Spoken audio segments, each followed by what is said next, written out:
Public Speaking Project presents How to Deal with Nervousness in Your Speech by Morgan Hartranft, voice talent by Jill Sabarbaro, with Morgan Hartranft as the media production specialist. You're sitting in the back of the classroom of Speech 101 on the first day of the semester. Your instructor walks in and asks each student to come to the front of the classroom one by one and tell their fellow students a bit about themselves. When it becomes close to your turn, your stomach knots up, your hands begin to sweat, and your face becomes flush. What should you do? Consider yourself normal. Even some of the world's most renowned presenters have admitted experiencing nervousness. Mark Twain, for example, said, "There are only two types of speakers in the world. One, the nervous, and two, liars." Being nervous about presenting a speech is both natural and normal. When you can expect and accept that you will experience nervousness, you will be able to control and manage your apprehension. Communication apprehension is the fear or anxiety one experiences in association with real or anticipated communication with others. There are a variety of reasons one may experience communication apprehension. While some individuals simply have a genetic predisposition to feel anxious when communicating with others, most of us experience anxiety either as a learned behavior due to situational factors or because of a lack of knowledge in how to communicate effectively. In this module, we don't have time to cover all the aspects of dealing with nervousness in your speech. However, you can find an entire chapter about communication apprehension in our free textbook, Public Speaking, the Virtual Text, at www.publicspeakingproject.org.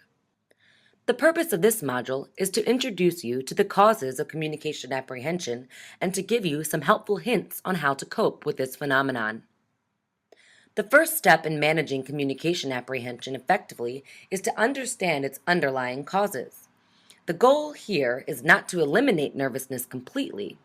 Energy created from being nervous can be beneficial to a speaker because it shows he or she cares about performing well. The object, therefore, is to control and channel nervousness in a positive manner. Most communication apprehension is related to a particular situation, audience, or context in which the communication occurs. Situation-based apprehension is temporary and stems from a particular event at a particular time. This type of apprehension afflicts virtually everyone at some point in his or her lifetime.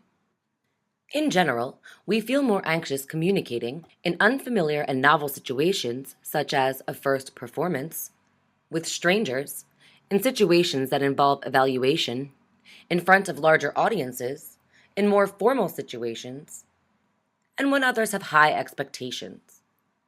Some physical signs that accompany speech anxiety include tightness in the throat, dry mouth, frequent swallowing, a sinking feeling in the stomach, increased perspiration, and an accelerated heart rate.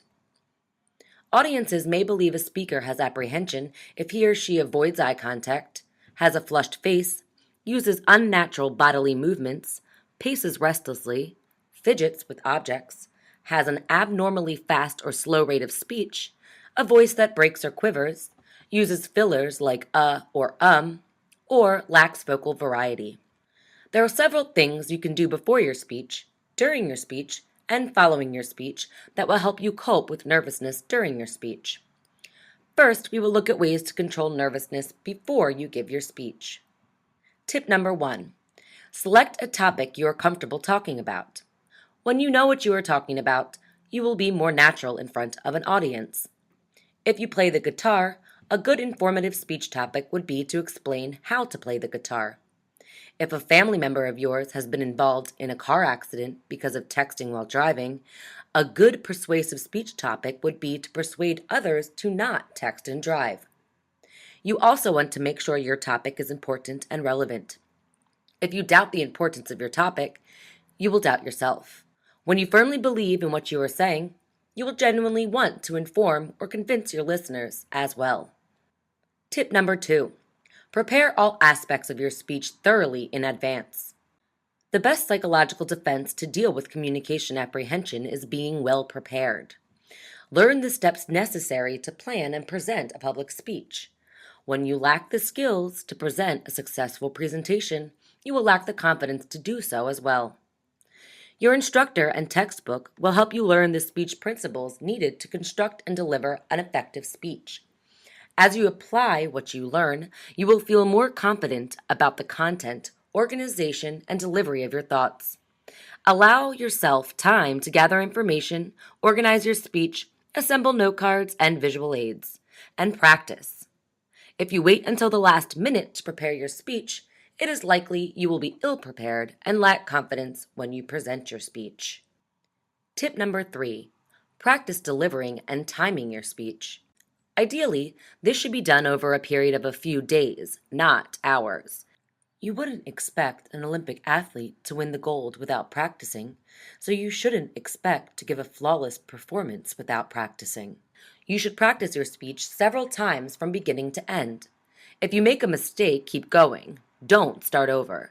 This will help you in case you need to overcome moments of failed memory or recover from a mistake. If possible, practice your speech in front of friends or family. This way, you can test your message and become more comfortable speaking in front of a group of people. You should also practice in an environment that includes distractions such as a television in the background or by a noisy hallway.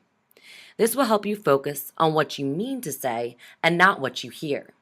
A silent, empty room will not prepare you for distractions. Time your speech as you practice to ensure you meet the allotted time. This prevents you from leaving out important pieces of information because you are anxious or flustered about exceeding your time limit as you rush to complete your speech.